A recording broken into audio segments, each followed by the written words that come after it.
The third chapter in this series of philosophy. So we've been talking about certainty.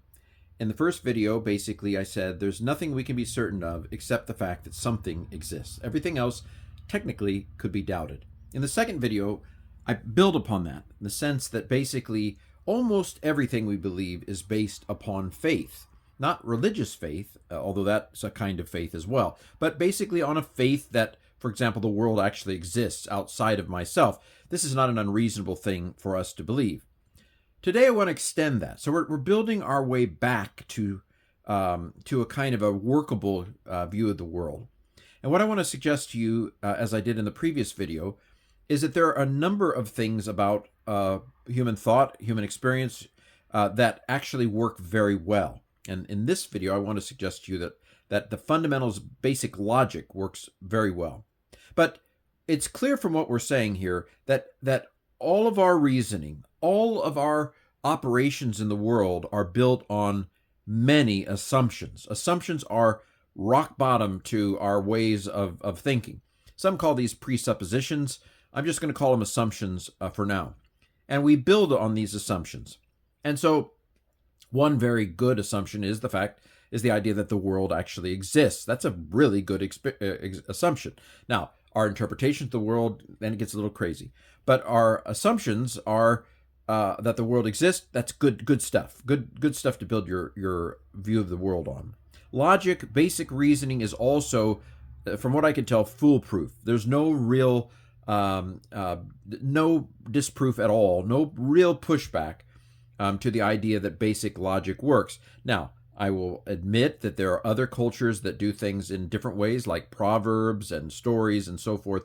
I am partial in philosophy to basic logic, which some would say, well, that's very Western, Ken. You know, what is Western? What does that mean? But for example, the idea of a syllogism goes back to a guy named Aristotle. And Aristotle lived in the 300s BC. He was Greek. Now, is that Western? I mean, it wasn't then. We call it Western. That's something we've kind of, a construct we've made up of Western culture, Western European culture and American culture and so forth.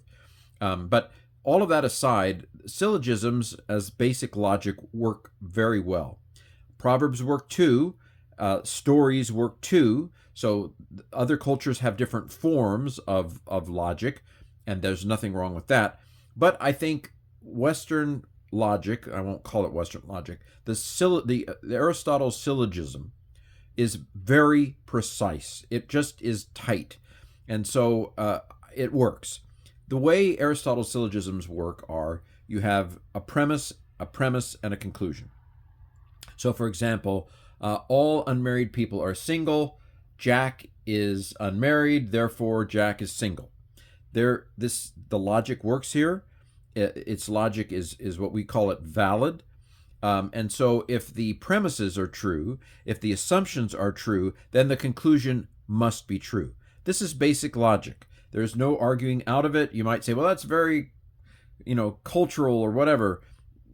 Maybe it is, but it works. It works incredibly well. There are no exceptions to basic logic. And so for this third video, I want to suggest that logic is something that works so well, basic logic works so well, that we can go ahead and trust it. Just as we can trust that the world exists. That's something you can bank on, even though I can't prove it. And basic logic you can trust as working and as bedrock to any real attempt to determine what is true or what works about our views of the world.